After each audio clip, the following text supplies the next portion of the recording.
Whether you're a skeptic or a believer, join me, Rob McConnell, as together we'll investigate the world of the paranormal and the science of parapsychology here on the X-Zone Radio TV show on XZBN and the X-Zone TV channel on Simul TV.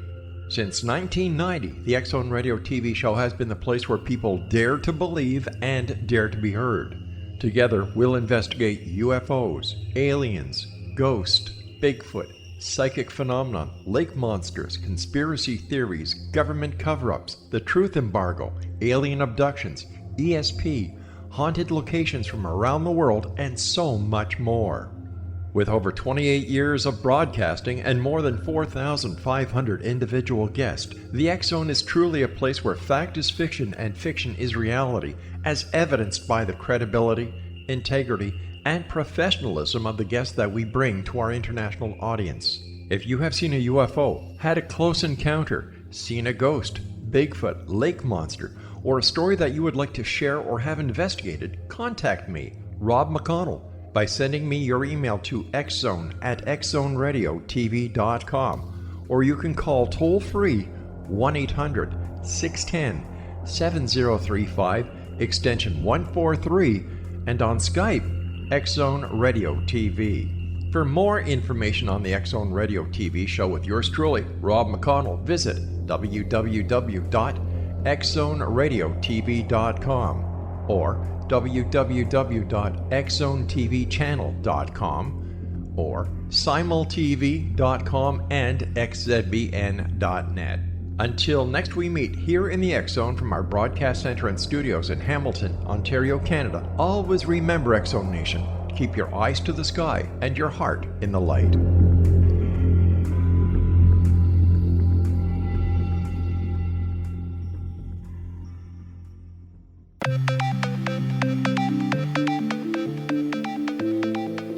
Welcome everyone to Too Good to Be True. Thank you for taking the time to listen. The subject for today's show is the Nazis and ancient beliefs. Before we start getting into details, let's just briefly talk about psychic insight and how we apply it. We choose a subject and research it, and based on that research, we determine what we think needs to be explained by creating a series of questions. Then Justina provides psychic insight to answer those questions. The psychic insight is narrated towards the end of the show. Accepting the psychic insight is a question of individual belief. Now let's go through the disclaimers. Here are the disclaimers. Neither of us claim to have any expertise in any subjects that we discuss. We relate information we find through research and the psychic insight. We are always delighted to hear from the listeners. The show only lasts an hour. We don't have the time to present exhaustive research on any topic. This means that there will be information that we miss. We want to provide a basis for the psychic insight. We don't care if a theory turns out too good to be true, as the show name suggests. We are only interested in finding out more of the truth about topics. Spirit can only relate insight that is appropriate for our time and history. Free will cannot be affected. Only comments that are appropriate for our time can be given through the psychic insight. Much of the subject matter in shows may have already been covered many times in other media. We want to look into subjects in a new, different way and be thought-provoking. We're not so good with pronouncing names, we apologize. And neither of us have any particular knowledge of ancient history, ancient beliefs, or the politics and wars of the 20th century. If we have misstated anything, we apologize. Hollywood has popularized the Nazis having ancient beliefs. The 1981 movie Raiders of the Lost Ark, starring Harrison Ford as Indiana Jones, was the most successful of that year. The plot was set in 1936, with Indiana Jones being hired by the US government to find the Ark of the Covenant before Hitler's Nazis could obtain its awesome powers. A line from the movie is as follows, quote, "The Nazis have had teams of archaeologists running around the world looking for all kinds of religious artifacts. Hitler is a nut on the subject," unquote. The Ark of the Covenant. What is that exactly? The Life Science website provides a description, quote, "The Ark of the Covenant is a chest that held tablets engraved with the Ten Commandments. According to the Hebrew Bible, the Ark was constructed by the Israelites while they were camping out in the Sinai Desert after they fled Egypt. The Hebrew Bible doesn't specify when they fled Egypt, and there is debate among scholars as to whether there ever was an exodus from Egypt. The ark vanished when the Babylonians conquered Jerusalem in 587 BC. The ark has a number of seemingly magical powers according to the Hebrew Bible. In one story, the Jordan River stopped flowing and remained still while a group of priests carrying the ark crossed the river. Other stories describe how the Israelites took the ark with them into battle, where the powers of the ark helped the Israelites defeat their enemies, unquote. The Hollywood movie was just a work of fiction, right?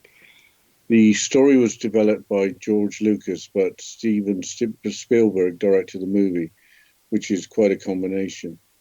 The story is reported as original and fictional, but is based on the reality of Nazi interest in ancient beliefs. When did the Nazi interest begin? Right from the start, apparently, with the ancient beliefs, including the occult. I think many people have heard the word occult as ancient beliefs associated with the Nazis and may have an idea of what it means. But what exactly is the occult? I looked at various definitions, with probably the best being related to hidden knowledge, which might include mysticism, magic, or the supernatural. The occult is sometimes associated with Satanism. The Big Think website explains the roots of the Nazi Party and its connections with occultism. Quote, as it turns out, the Nazi Party incorporated occultism from its very start.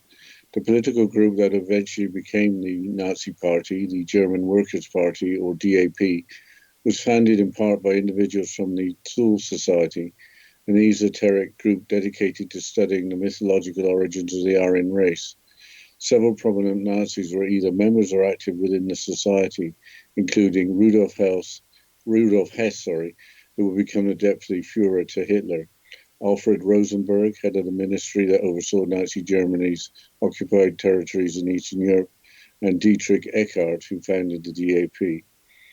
The Thule Society's primary focus was on the study of Ariosophy, referring to wisdom regarding the Aryans founded by occultists Guido von List and Lanz von Liebenfels. These individuals' beliefs would come to inform significant aspects of the Nazi state, such as von List's belief in the power of magical runes. The most glaring example of this would be the twin Sig runes that form the SS insignia, unquote. According to Wikipedia, runes spelt R-U-N-E-S are the letters in runic alphabets which were used to write various Germanic languages before the adoption of the Latin alphabet. So they were early letters and early alphabets. What is the Aryan race? Wikipedia explains Nazi beliefs regarding Aryans. Quote, Hitler made references to an Aryan race founding a superior type of humanity. The purest stock of Aryans, according to Nazi ideology, was the Nordic people of Germany, England, Denmark, the Netherlands, Sweden, and Norway. The Nazis defined Nordics as being identified by tall stature, average 175 centimeters, long faces, prominent chins, narrow and straight noses with a low bridge, lean builds, dolichocephalic skulls, straight light hair, light eyes, and fair skin. The Nazis claimed that Germanic people specifically represented the southern branch of the Aryan Nordic population, unquote. Dolichocephalic skulls are long relative to their width. Obviously, Hitler was influenced by and adopted these strange beliefs. The Big Thing article continues with Thule Society occultist Lanz von Liebenfels' ideas. Quote, von Liebenfels argued that the Aryan people were intentionally bred via electricity by interstellar deities called Theozoa, while the other races were the results of interbreeding between humanity and ape men. According to Liebenfels, gradual interbreeding had robbed the Aryans of their magical powers. Liebenfels would also circulate a magazine called Astara, based on these beliefs, whose readership included the young Adolf Hitler. In addition to embracing these occult ideas, the Thule Society also believes that a proto-Aryan race lived on the island of Thule, a mythological northern island that is probably more familiar by its alternative names, Hyperborea or Atlantis, unquote. So, one or two persons' strange beliefs essentially shaped Nazi doctrine. That could be said, but the source of the beliefs changed over time. The same article continues, quote, "Yet, despite of all its connection to the origins of Nazism, the Thule Society eventually dissolved prior to Hitler's rise to power. In fact, a great number of German occult societies were shut down, though not because of a sudden surge of skepticism or rational belief. Instead, occult-related activities and organizations were often suppressed in Nazi Germany at the behest of Heinrich Himmler's Rasputin-like personal occultist, Karl Maria Willigut. The point of this was to ensure that Willigut's own branch of occultism would be the eminent philosophy of the Nazis. Willigut had developed a religion centered on worshipping the Germanic god Ermin. According to Willigut, German culture dated back to 228,000 BC, a period of time when the earth had three suns and was populated by giants, dwarves, and other mythical creatures. He also claimed to be descended from a line of kings from this period of time. It should also be noted that Willigut was a diagnosed schizophrenic," unquote. The Germanic god Ermin was symbolic for Saxon tribes. Heinrich Himmler, who led the SS, was an avid believer in the occult and consulted Willigut, who apparently helped design the death's head rings that SS troops wore. Rasputin was a self-proclaimed holy man and mystic who befriended the family of Tsar Nicholas II of Russia and apparently had great influence over them. What were the SS? World War II was a pretty long time ago.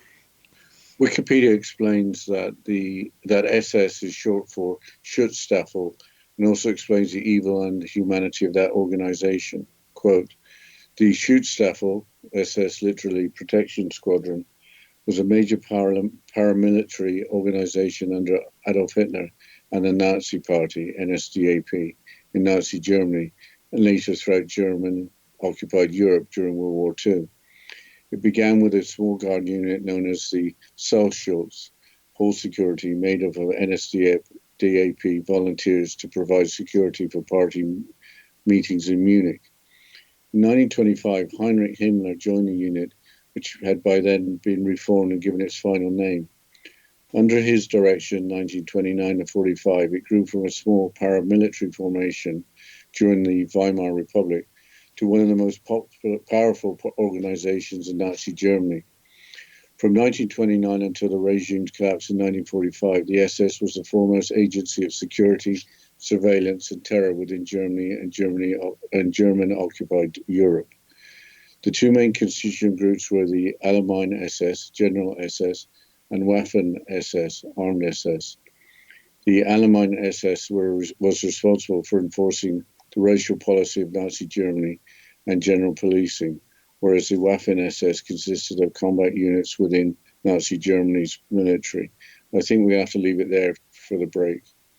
Yes, we'll continue after this short break, and you're listening to Too Good to Be True with Justina Marsh and Pete Marsh on the X Zone Broadcast Network, www.xzbn.net.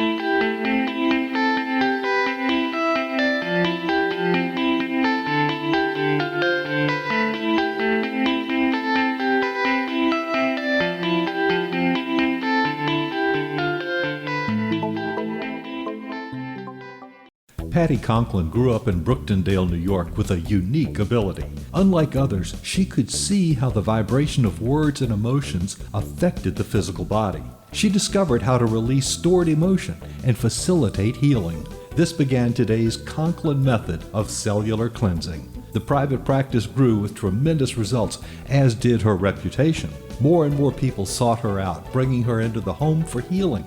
She soon realized she could even teach this to others, and they could shift perception and thus prevent illness from occurring. Patty Conklin quickly became a frequent keynote speaker, and she developed a curriculum for teaching the Conklin method of cellular cleansing. For more information, visit pattyconklin.com, PATTICONKLIN, pattyconklin.com, or call 404-474-0086. That's 404-474-0086.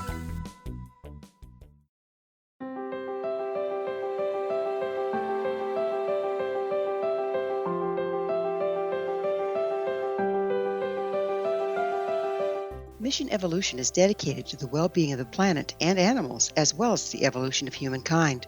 One major factor threatening all three is increasing toxicity. Heavy metals and other environmental toxins are poisoning our bodies, deteriorating our brains, blocking our spiritual connection, and shortening our lives. Yet these poisons are extremely difficult to remove. I'm Gwilda Wiyaka, and I recently became aware of a product created from the marriage of nature and nanotechnology called Vitality. It's formulated from zoolite, whose crystalline structure binds toxins, gently carrying them out of the body. The light is only as clear as the window through which it shines. Clear your body, shine your light into the world. Visit vitalityhappens.com for a 20% discount. Enter code PATHHOME.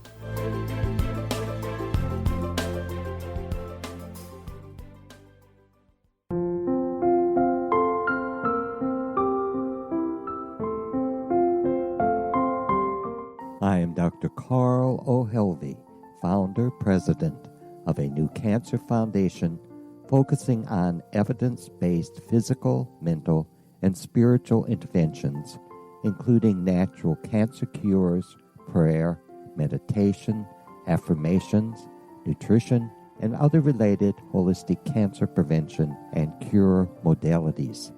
These are used in cancer education, research, and financing care. I ask for your help to continue this important work by donating at www.holisticcancerfoundation.com.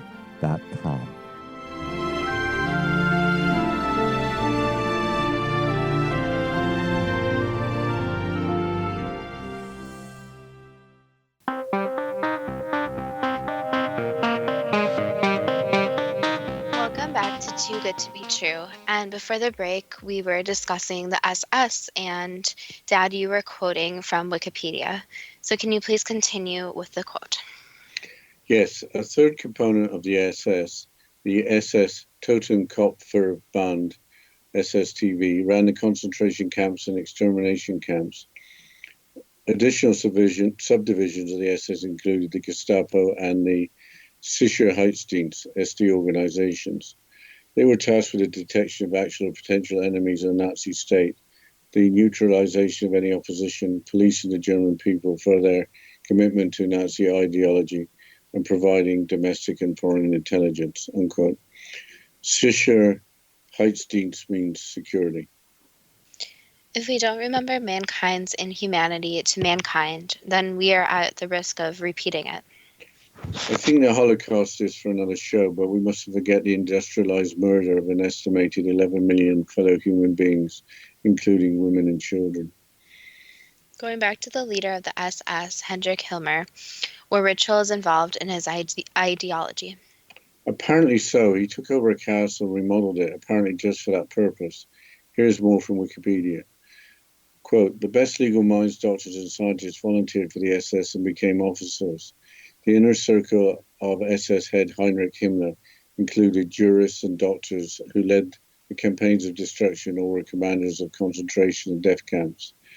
Between 1936 and 1941, some of these people met in Wewelsburg Castle in northwestern Germany once a year under Himmler's command to take part in satanic rituals and read cultish texts to Germanic tribes. With Himmler as King Arthur and 12 SS officers as the 12 knights, these Nazi-led leaders gathered annually in knight's gear at a round table and tried to channel the pagan heroes of German legend. The castle was the pseudo-religious holy center of the SS. It was built in the late Middle Ages and its walls were decorated with the symbol of the Indo-European Black Sun symbol, similar to the swastika.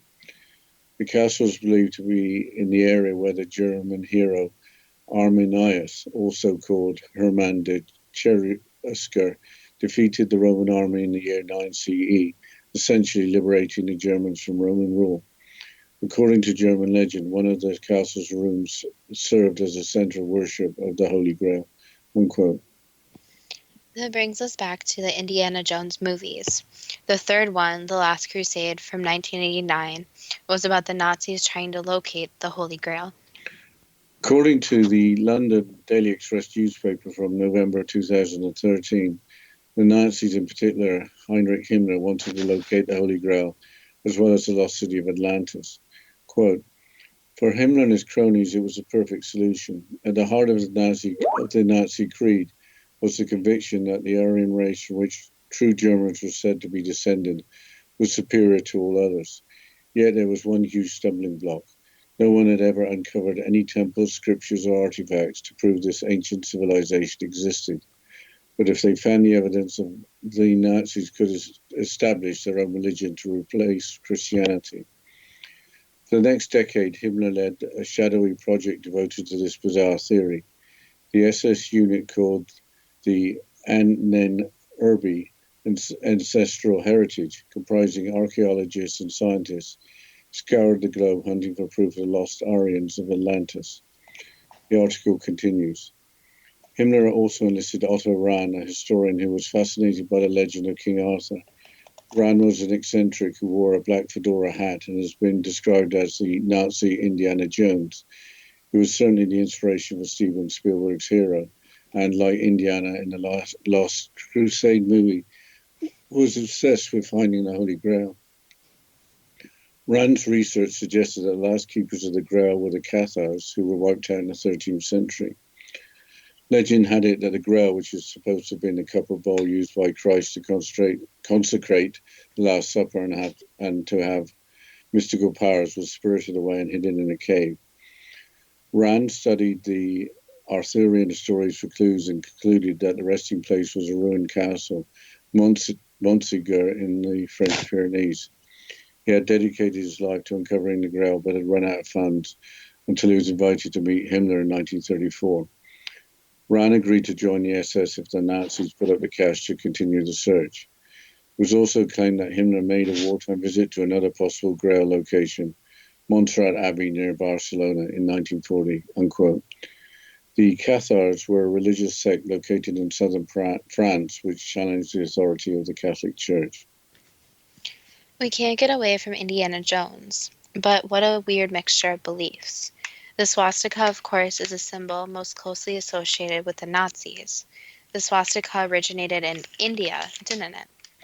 The BBC website, an article from 2014, describes the history of the swastika. Quote, "In the ancient Indian language of Sanskrit, swastika means well-being. The symbol has been used by Hindus, Buddhists, and Jains for millennia, and is commonly assumed to be an Indian sign. Early Western travelers to Asia were inspired by its positive and ancient associations and started using it back home. By the beginning of the 20th century, there was a huge fad for the swastika as a benign good luck symbol. In his book, The Swastika, Symbol Beyond Redemption, US graphic design writer Stephen Heller shows how it was enthusiastically adopted in the West as an architectural motif on advertising and product design. Coca-Cola used it, Carlsberg used it on their beer bottles, the Boy Scouts adopted it, and the Girls Club of America called their magazine Swastika. They would even send out swastika badges to their young readers as a prize for selling copies of the magazine, he says. It was used by American military units during World War I, and it could be seen on RAF planes as late as 1939. Most of these benign uses came to a halt in the 1930s as the Nazis rose to power in Germany. The Nazi use of the swastika stems from the work of 19th century German scholars translating old Indian texts who noted similarities between their own language and Sanskrit. They concluded that Indians and Germans must have had a shared ancestry and imagined a race of white godlike warriors they called Aryans, unquote. Jains were the followers of Jainism, an Indian religion founded in the 6th century BC. What is the final Nazi ancient belief we have time for? The Spear of Destiny, or the Holy Lance. This was a spear believed to have been used by a Roman centurion at the crucifixion to pierce the side of Jesus. The Museum website provides a description. It should be noted that several spears exist with the same historical claims. Quote, The motion picture Raiders of the Lost Ark was an exciting fictional saga with evil Nazis, a heroic archaeologist, and a missing supernatural treasure. The tale that inspired the movie, though, was almost as gripping as the film. It comes from a 1973 book by historian Trevor Ravenscroft entitled The Spear of Destiny. The article continues. According to Ravenscroft, the lance was possessed by a series of successful military leaders, including Theodosius Alargic, who was responsible for the sacking of Rome, Charles Martel, who defeated the Muslims in 733 AD, Charlemagne, and Frederick Barbarossa. A legend grew around the lance that whoever possessed it would be able to conquer the world. Napoleon attempted to obtain the lance after the Battle of Austerlitz, but it had been smuggled out of the city prior to the start of the fight, and he never got hold of it. According to the legend, Charlemagne carried the spear through 47 successful battles, but died when he accidentally dropped it. Barbarossa met the same fate only a few minutes after it slipped out of his hands while he was crossing a stream. Unquote. Charlemagne was an emperor who ruled Central Europe and Western Europe, including Germany in the 9th century, while Frederick Barbarossa was King of Germany and a Holy Roman Emperor in the 12th century. So what was the connection with the Nazis? Here is more from the Unmuseum article. Quote, the spear finally wound up in the possession of the House of the Habsburgs, and by 1912 was part of the treasure collection stored in Hofburg Museum. According to Ravenscroft, it was in September of that year, while living in Vienna and working as a watercolor painter. The young Adolf Hitler visited the museum and learned of the lance and its reputation. Dr. Walter Stein, who accompanied Hitler on that visit, remembered, when we first stood side by side in front of the Spear of Destiny, it appeared to me that Hitler was in so deep a condition of trance that he was almost suffering almost complete sense denudation and a total lack of self-consciousness. Hitler later said, I stood around there quietly gazing upon it for several minutes, quite oblivious to the scene around me. It seemed to carry some hidden inner meaning which evaded me, a meaning which I felt inwardly knew yet I could not bring to consciousness. I felt as though I myself had held it before in some earlier century of history, that I myself had once claimed it as my talisman of power and held the destiny of the world in my hands. Hitler saw the lance as his mystical connection with the generations of conquering Germanic leaders that had come before him. On March 14, 1938, after he had risen to power as the Chancellor of Germany, Hitler annexed the state of Austria and ordered that the spear, along with the rest of the Habsburg collection, be sent to the city of Nuremberg, heart of the Nazi movement, unquote. So Hitler had taken possession of the spear. Presumably, he believed it would empower him. But here's more from the Own Museum article, but I think we better just go into the break. I'll take the time to mention our Facebook page at Too Good to Be True with the first two spelled TWO, and we will continue after this short break. You're listening to Too Good to Be True with Justina Marsh and Pete Marsh on the X Zone Broadcast Network, www.xzbn.net.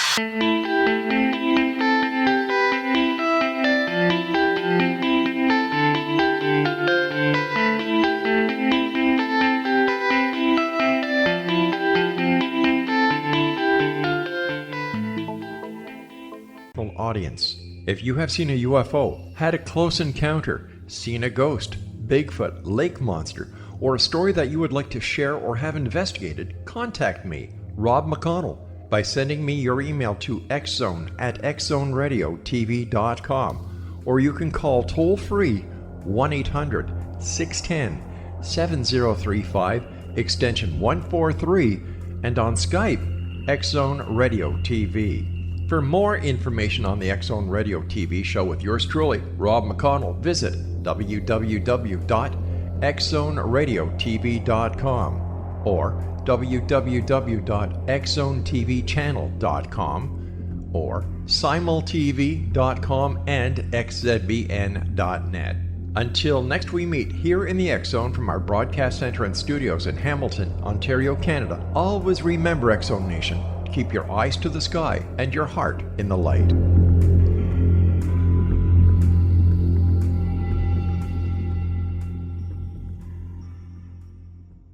Join Patty Conklin and Healing Within Radio each week. More than entertainment, Healing Within offers educational, useful tools for everyday life. Listen for help overcoming fear, anxiety, and depression.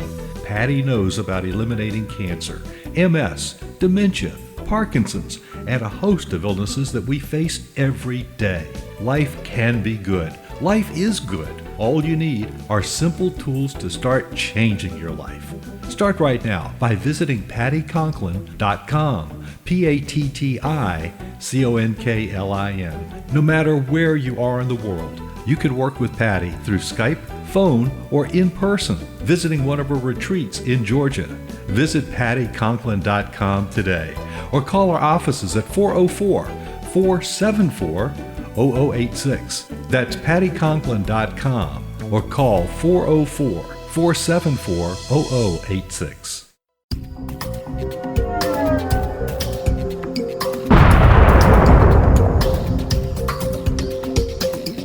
Coming soon to the X Zone Broadcast Network is A Different Perspective with me, Kevin Randall, as your host. We'll be taking a close look at what is happening in the world of UFOs today with side trips into the paranormal. Guests will range from those who are household names to those who have a different perspective on a variety of topics. No topic will be taboo, but there will be tough questions asked as we all search for the truth about UFOs, the paranormal, and those things that excite us. Sometimes we'll agree with a guest and sometimes we won't, but we'll try to keep the program topical. For those of you who would like to read, be sure to visit www.kevinrandall.blogspot.com and remember to listen to the other fine programs on the X Zone Broadcast Network at www.xzbn.net.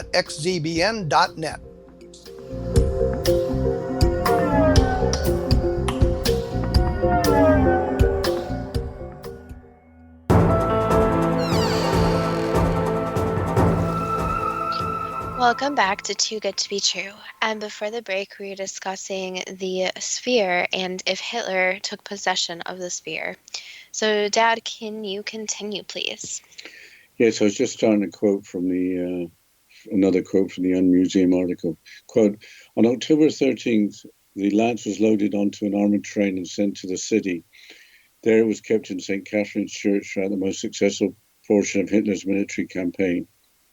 In October 1944, after success had shifted to the Allied side, the spear, along with the rest of the collection, was moved to a specially constructed underground vault that would protect it from heavy bombing. 6 months later, on April 30th, 1945, at 2:10 p.m., advancing American forces took possession of the vault and the spear. 80 minutes later, Adolf Hitler died by his own hand in a bunker in Berlin. Today, the Holy Lance has been returned to the Hofburg Museum. Is it authentic? General George S. Patton thought so. He became fascinated by the spear and after the war and had its history traced, unquote. General Patton was probably the most well-known United States general of World War II, whose death in 1945 followed an auto accident in Germany, which has remained a matter of controversy to this day. With that, it's time for the first question. Is there any truth behind the plot of the 1981 movie Raiders of the Lost Ark, including whether the Nazis were trying to locate the Ark of the Covenant to use its awesome powers? There's some truth to that, yes. One moment. So the Nazis actually believed in the existence of the Ark of the Covenant? Yes. Is there any truth in the line in the movie Raiders of the Lost Ark? The Nazis have had teams of archaeologists running around the world looking for all kinds of religious artifacts. Hitler's a nut on the subject. Yes, that could be said. Is the Ark of the Covenant a chest that held tablets engraved with the Ten Commandments? Yes. Did the Ark vanish when the Babylonians conquered Jerusalem in 587 BC? Yes. Did the Ark have a number of seemingly magical powers, including the Jordan River stopping flow and remaining still while a group of priests carrying the Ark crossed the river? And that's what has been said, yes. So that is mostly true. Did the Israelites take the ark with them into battle with the powers of the ark, helping the Israelites defeat their enemies? That's what again has been said, and the rumor is true, yes. Why would a religious artifact help a tribe or people when they went into battle? If it had special properties, so if it is not just a religious artifact, but also is embedded with other properties. Why was the Thule Society an esoteric group dedicated to studying the mythological origins of the Aryan race, involved in forming the German Workers' Party, which later became the Nazi Party? Basically, trying to find different knowledge and artifacts from what was considered as important in their minds. So trying to connect the dots, you could say, between the people, the artifacts, and the knowledge they held. The story for the movie Raiders of the Lost Ark is reported as fictional and original, but does it have any basis in truth? There's bits and pieces of truth, but again, not everything is correct. Why were several prominent Nazis either members or active within the Thule Society? You could say that they were also helping the society, so it went both ways. So you would see a lot of groups of people where their members overlap if there's a shared interest. Besides having roots in the German Workers' Party, why did the Nazi Party incorporate occultism from its very start? Just how the founders believed it should be. So they believed to abide by strict guidelines and make sure their members were pretty inclusive and exclusive. So the members were specifically chosen. Why did the Thule Society occultists Guido von List believe in the power of magical runes, resulting in the twin Sig runes being used to form the SS insignia? That's what the ancient knowledge said. So they were following the knowledge that they believed was true. Why would Hitler and the Nazis believe in an Aryan race being a superior type of humanity? Basically, you could almost say they believed that there were these other beings who had more power and more control and even bigger and better technology than they had. So if they understood this knowledge, they would become more powerful in their minds. Why did the Nazis claim that Germanic people represented a southern branch of the Aryan Nordic population, with Nordic people being the supposed purest of Aryans who lived in countries like the Netherlands, Sweden, or Norway? Basically, that's the knowledge that they thought they found. So they found some texts that stated that and believed in that. Why did the Thule Society occultists, why did Thule Society occultist Lance von Liebenfels have the strange belief that the Aryan people were intentionally bred via electricity by interstellar deities called Theozoa, while the other races were the result of interbreeding between humanity and ape men? Again, because of some supposed texts they found. So they tried to translate some ancient texts and believed that is what it was guiding them towards.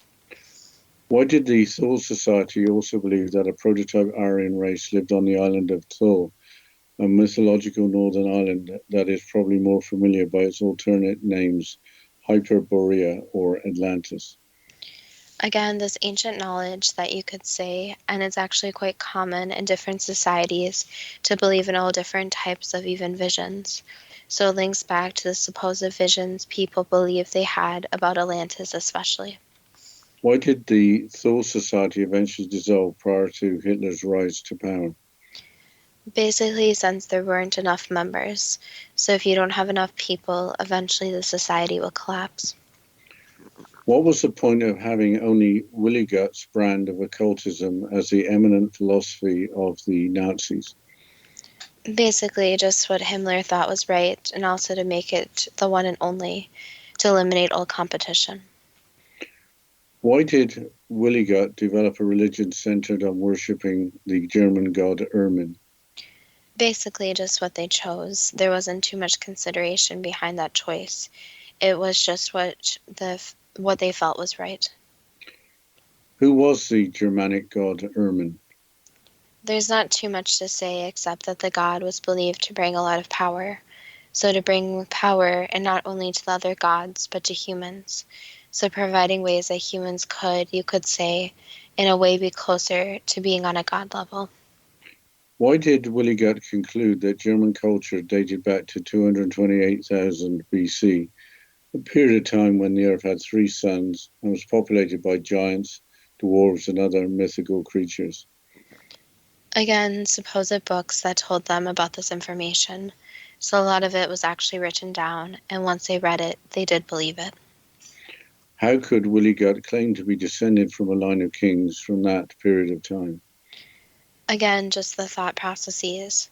So it's hard because every human can believe in multiple different ideas. However, they're not always rooted in truth or fiction or fact.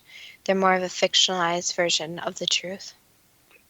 Why wasn't Willie Gut's credibility questioned when he was diagnosed schizophrenic? Again, people don't always believe in the diagnoses that they receive. So many people haven't been diagnosed with certain disorders. However, they do have the characteristics of these disorders. So there has to be a diagnosis and also this belief that it's true. Why did apparently intelligent men, including lawyers, doctors, and scientists, wish to join the SS, especially given the apparent insanity of Nazi objectives and doctrine? It's pretty simple that most humans want to find somewhere where they can belong.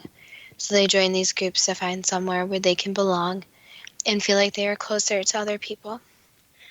Between 1936 and 1941, did SS personnel meet in Wewelsburg Castle in northwestern Germany once a year under Himmler's command to take part in satanic rituals and read cultish texts of Germanic tribes? Yes. Did Himmler, dressed as King Arthur, with 12 SS officers dressed as the 12 knights, gather annually at a round table in Wewelsburg Castle while attempting to channel pagan heroes of German legend? Yes, they did. What was the meaning of the Indo-European black sun symbol, similar to the swastika that decorated the castle walls? In simple terms, it meant power and also that they were above other people. So you can think of it as they don't think of themselves as members of society anymore, but they thought they were almost godlike. According to German legend, earlier in the castle's history, did one of the castle's rooms serve as a center of worship of the Holy Grail? And that's the rumor, yes, but that's not true. Did Himmler put anything into the castle to acknowledge the Holy Grail? Oh yes, 100%. Why would those with non-Christian beliefs acknowledge or worship a Christian artifact? Because of what it stands for. So the Holy Grail basically represents being almost the level of a god. So being able to live forever and be youthful forever. So to become this godlike, that's what they were aiming for. Why was the so-called Nazi Indiana Jones historian Otto Rand correct in his research that the last keepers of the Holy Grail were the Cathars, who were wiped out in the 13th century? Yes. Is the Holy Grail hidden away, destroyed, or did it never exist? It's destroyed at this point, but there's still rumor that it never existed. But if it did exist, it is destroyed now. I think there isn't time for the next question. I think we have to go into the break, Justina.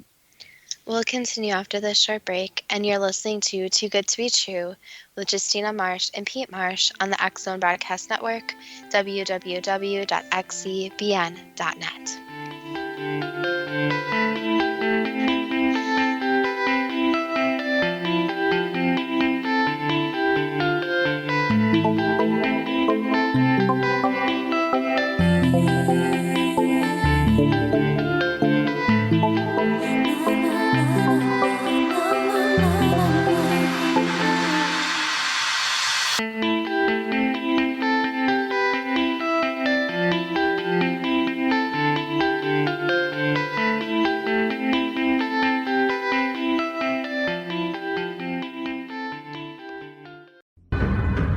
If you are looking for a safe, zero-calorie natural option to the harmful artificial sweeteners on the market today, Just Like Sugar is what you're looking for. Just Like Sugar is a wonderful natural alternative for those health-conscious people who choose a calorie-restricted diet with a great, pure, sweet flavor that tastes just like sugar.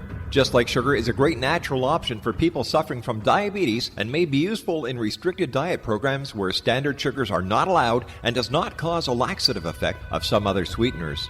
Just Like Sugar comprises a perfect blend of chicory root fiber, natural calcium, natural vitamin C, and Just Like Sugar's sweetness comes from the natural flavors from the peel of the orange. Just Like Sugar is a natural alternative to harmful artificial sweeteners and will change the way that you believe all natural sweetener products taste.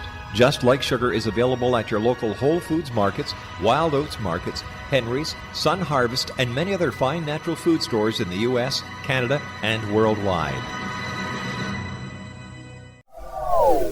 They are here, and they've been here for thousands of years, making their presence known in the shadows. They might be seen by a lonely motorist on a deserted road late at night, or by a frightened and confused husband in the bedroom he is sharing with his wife. But who are they? What do they want? Why are they here? Perhaps most concerning, has the government been aware of their presence all along? The new book by Elie Marzulli, UFO Disclosure, the 70-year cover-up exposed, delves into the world of UFOs. Can full disclosure be soon? Order now and receive a free hour and 37-minute DVD on the UFO phenomenon. UFOs are real. Get both the book and the DVD, a $40 value, for only $19.99. To order your book and DVD today, go to lamarzulli.net. That's LAMARZULLI.net. You have heard of the X Zone? Now watch it on Simul TV, plus 500 video games, live TV channels, free video on demand, worldwide, and more. Does this sound like tomorrow's television? Well, it is, but you can have it today, right now. It is Simul TV. Simul TV offers what the others only wish they could provide. 15 exclusive channels like X Zone, sci-fi, and horror. We are worldwide. No other provider offers that. 500 built-in video games. No need to have an extra expensive system. We have them included. Free video on demand. Live streaming events from around the world, interactive online network, and much more. Tomorrow's TV today. Simul TV. Sound too good to be true? Well, it's not. You can have Simul TV today. Sign up at simultv.com. Do it today.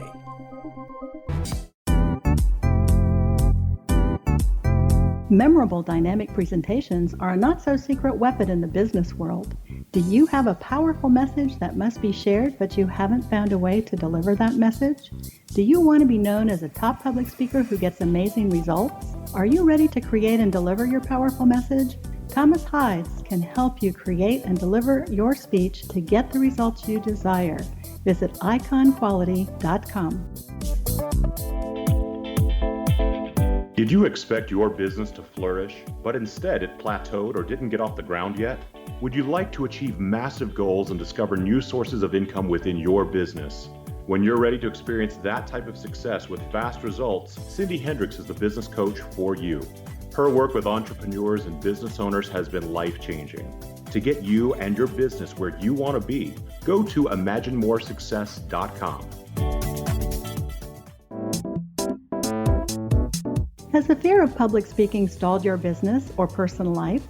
What would you give to develop and maintain supreme confidence? Have an invaluable private program to always perform at your best. Imagine how you would feel. You can have all that and so much more today with Thomas Hides' life-changing course called Number One Fear Unleashed. Visit numberonefear.com and be liberated from your fear of public speaking.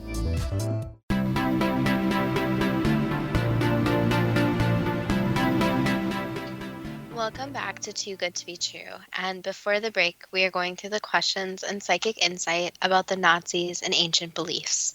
Dad, can you please continue with the questions? Yes. Why would the Nazis, in the absence of archaeological evidence supporting the existence of their thought-to-be Aryan race, look for Atlantis for its origin, when the accepted origin for a race also known as Aryan is prehistoric Iran? That's a complex question, but the simplest answer is there's always misinformation. So especially over time, different facts get very mixed up, and people start believing what they want to believe instead of looking at physical evidence. And again, it's very hard over time since physical evidence can also change. Why would the Nazis want to establish their own religion to replace Christianity? Basically, so other people could be included. So religion is said to bring people together.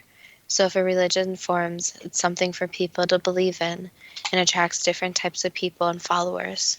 So once a religion is added to something, it becomes a safe place in a way.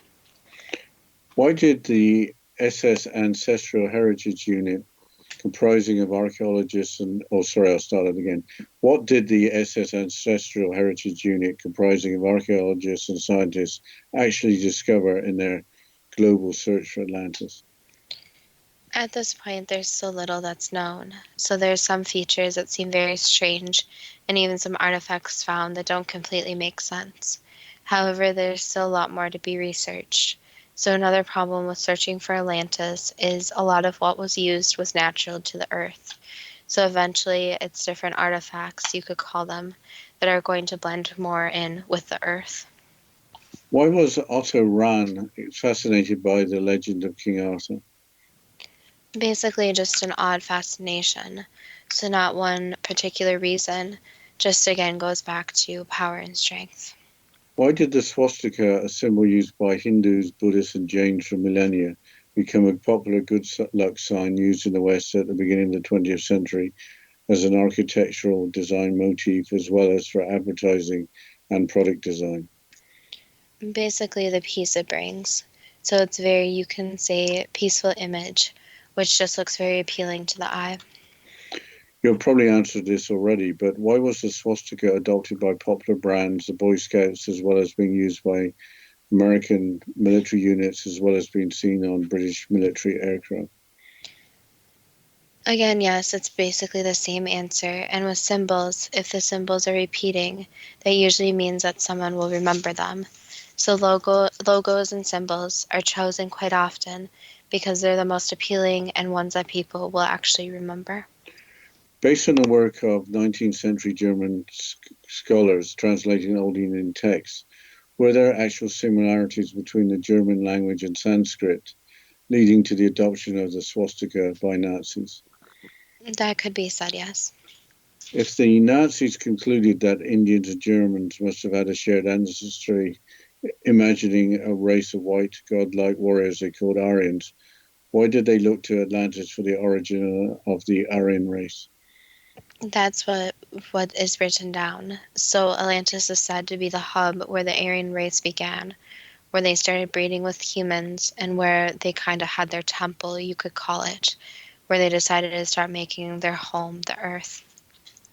Was or is a spear of destiny, or the holy lance, in existence, which was believed to have been used by a Roman centurion at the crucifixion to pierce the side of Jesus? Unfortunately, that's more of a myth, so that has not been proven to exist. Why are there several spears in existence with the same historical claims? There's been many different claims since there are these magical objects that are seeming to exist. But again, the powers they are said to have are not always true, so a lot of them are just weapons. So there never really was a spear of destiny with true historical significance? Not that it has been discovered, no. Was what was thought to have been a spear of destiny possessed by a series of successful military leaders, including Theodosius, Alaric, Charles Martel, Charlemagne, and Frederick Barbarossa? That's what's been assumed, yes. But again, the spear of destiny needs to be thought of as more of a weapon, too. So they believed it had these special powers. But again, anyone can believe anything has special powers. So someone may have their favorite rock. Just because they think it has special powers doesn't always mean it has these special powers. How did the legend arise that whoever possessed the spear of destiny would be able to conquer the world? You could say the confidence and ego boost it gave them, so they really believed it, therefore their choices were based on that belief. Was the reason why Napoleon failed to obtain what he thought was a spear after the Battle of Austerlitz due to it having been smuggled out of the city? Yes, that's correct. Did, as according to the legend, Charlemagne carry what he thought was the spear through 47 successful battles, dying when he accidentally dropped it? Yes, but he died because other people could get to him, because he didn't have his weapon. So it wasn't because of the actual spear, but it was because he was vulnerable. Did Barbarossa meet with the same fate only a few minutes after what he thought was a spear slipped out of his hands while he was crossing a stream? Again, he was vulnerable and he actually got caught up in the stream. So that's the problem with a lot of these rumors, is that the special powers are not always what they are said to be. How did what was thought to have been a true historical spear end up in the possession of the House of the Habsburgs by 1912, becoming part of the treasure collection stored in Hofburg Museum? Basically, it just kept getting passed on. So one person would just pass it on to the next. And how valuable it was thought to be was not always known to these people. In September of 1912, did a young Adolf Hitler visiting the Hofburg Museum learning of what was thought to be the sphere and its reputation? Yes. Did Hitler, when standing in front of what he thought was the sphere of destiny, go into a trance? That's what he thought, yes. Why did Hitler believe that he held it before in some earlier century of history, claiming it as his talisman of power while holding the destiny of the world in his hands? He thought he was experienced. You could call it a past life. So he thought he was connecting to these so-called magical powers. So he was deluded. The whole concept of Hitler in general, you could say, is that he was deluded, yes. Did Hitler moving what he thought was a sphere to the German city of Nuremberg, did that increase his power in the world? It gave him an ego boost, so his very belief triggered more of his choices. So just as many rulers in a way, if you believe hard enough and have enough confidence and ego boost, you will make your decisions based on that. Did Hitler die 18 minutes after Allied forces took possession of what was thought to be the sphere? They actually took it a little bit before that, but they took possession of it. Why did famous American General George S. Patton believe in the authenticity of an inauthentic spear, which is now back in the Hofburg Museum? Because he saw how much power it could give one person. So in a way, with how strongly someone believed in it, in a way, it was almost magical powers. Did General Patton's death have any connection with the thought to have been authentic spear? No, not at all.